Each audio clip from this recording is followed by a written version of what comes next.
When it comes to classic arcade video game genres, beat-em-ups sit high amongst the pantheon. With a focus on crunchy gameplay, punchy sound effects, and beautiful art direction, beat-em-ups have been entertaining gamers for decades. However, as arcades, and by extension arcade game design, have fallen out of relevance and popularity, beat-em-ups, along with a few other of its arcade brethren, have been unfortunately tacked with some preconceived notions of being outdated and difficult games to play in the modern day. That's why with this video, I want to recommend 4 contemporary beat-em-ups developed over the last few years to show not only the diversity of the beat-em-up genre as a whole, but also highlight some of its best entries. We also think these games are a great place to start getting a feel for what the genre has to offer, so let's get smashing. Let's start with my favorite beat-em-up of all time, Streets of Rage 4. Streets of Rage is definitely a storied video game franchise, with Streets of Rage 2 on Genesis being easily one of the system's greatest games. So when Lizard Cube and Guard Crush Games released a full-on numbered sequel in Streets of Rage 4, I was extremely impressed with how they managed to involve so much of the Streets of Rage formula. Streets of Rage, beyond its neon-soaked backstreet style, is primarily defined by its hyper-offense. There is no guard button or defensive role to speak of here. Instead, your defense is relegated to good positioning and using your character's defensive special attack. You're also free to perform your special moves completely at will, at the cost of a small amount of HP. By hitting enemies, you will refill that HP you just spent, but if you take any damage at all with green bar, you lose all of it. So the game has a great risk-reward factor when dealing with the enemies. The game's art direction is absolutely stunning.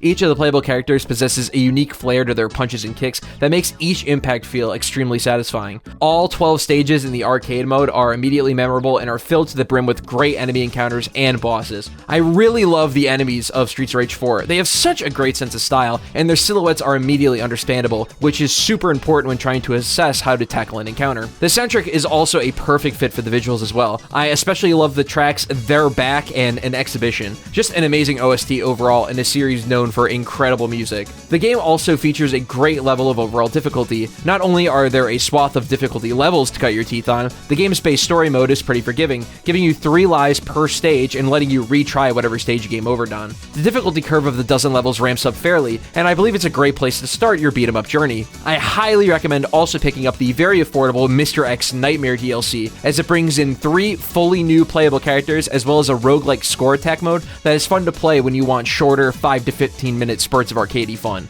The Japanese publisher Natsume Atari and their small but passionate development team Tengo Projects have been slowly but surely developing some of the best pixel art action games of the modern era. Made up of key original members of the 90s Natsume, their remakes are gorgeous, authentic, and incredibly fun. In 2019, they released a remake of the 1994 classic Taito-published Super Nintendo beat-em-up The Ninja Warriors, and in the vein of confusing names, they called the remake The Ninja Saviors: Return of the Warriors. This is a beat-em-up for those looking to experience the absolute best of the old-school, crunchy, side-scrolling beat-em-up goodness. In the Ninja Saviors, you get your pick of 5 playable android ninjas, 2 of which are new to the remake, and battle your way through 8 stages of dystopian brain bashing. While each character does great at just hitting hard, there's a lot of depth to each moveset, with several stylish takedowns and defensive options at your disposal. With so few buttons needed to play the game, there's still a wealth of button combinations and inputs that make for a beat-em-up with such an impressive technical depth to master. It isn't the hardest game either. You'll find yourself sinking into a nice rhythm with the game after only a level or 2. It's meant to be replayed again and again, discovering more and more things you can do with each character. The legendary Taito house band Zuntata did the soundtrack for the original, and my god, the revamp of this re-release hits so hard. One of the best soundtracks you can find. While 2-player was added to the remake, this is a single-player optimized beat-em-up.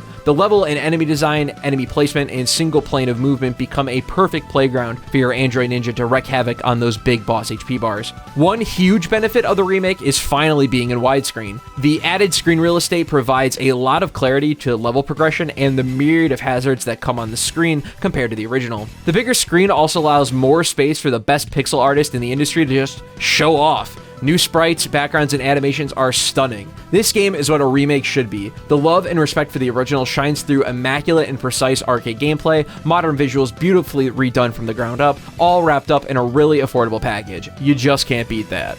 One of the aspects of the beat-em-up genre we have yet to discuss in this video is that it was one of the first and best multiplayer video game genres. Because what's better than beating up digitized thugs and mooks than beating them up with your friends? And for that, we have the most recently released entry on this list, Teenage Mutant Ninja Turtles: Shredder's Revenge. Now, I gotta be honest, from a single player perspective, the gameplay isn't as complex or as engaging as what you can find in Streets of Rage 4 or Ninja Saviors, but what it lacks in complexity, it makes up for it with just the right amount of pickup and playness that anyone from any gaming skill level can pick their favorite turtle and start whacking and hacking away at the Foot Clan. The game is at its most electric with 4 players, where the screen is just doused in enemies and the chaos is extremely fun to smash your way through.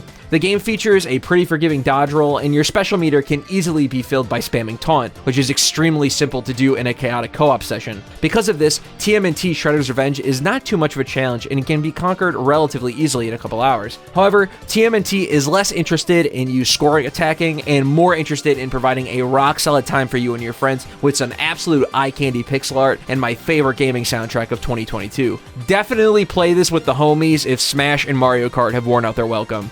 The Friends of Ringo Ishikawa was designed by one person, the Russian developer Yo, with help from a single background artist and his father, who learned sprite art specifically for this game's development. It is a single-player beat-em-up with an old-school 16-bit art style and a myriad of fascinating influences. The game is clearly inspired by the classic 90s beat-em-up Kunio-kun series, a franchise with an interesting combination of beat-em-up and RPG exploration gameplay. How Yo definitely integrates the artistry of that foundation with nuanced narrative, freedom of games like Shenmue is a fascinating thing to experience. The game has a deeply personal and melancholic story that taps into Yo's life in Moscow, yet the Japanese setting is so authentic and nostalgically retro that the game found a sizable audience in Japan. It's easy to get completely lost in the trials, tribulations, and tediums of Ringo's life. Unlike most games in the genre, this is not a game to rush through, and it's normal and good to be lost and not know what to do, because that's exactly the struggle Ringo faces. You spend a lot of time in subtle reflection, trying your best to make decisions in a directionless period of Ringo's life. Ringo's the leader of a small delinquent high school gang, and the game's fantastic opening, you're introduced to the friends of Ringo Ishikawa. And over the course of many days, weeks, and maybe even months, your relationship with your crew grows, warps, twists, breaks, repairs, or shatters completely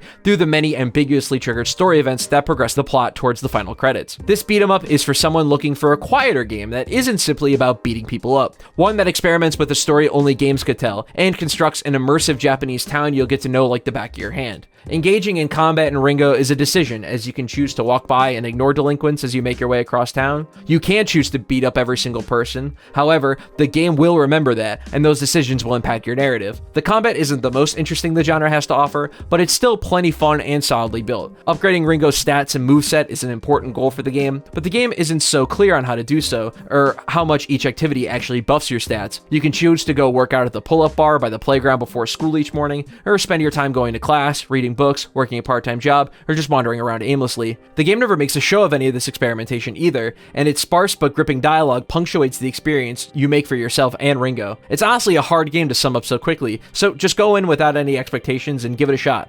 And there you have it. I hope this video has convinced you to give at least one of these games a try, and to be open to beat-em-ups if you are skeptical of the genre. What are some other great modern beat-em-ups we haven't mentioned in this video? Let us know in the comments below. This has been Sam with Nintendo Everything. Peace.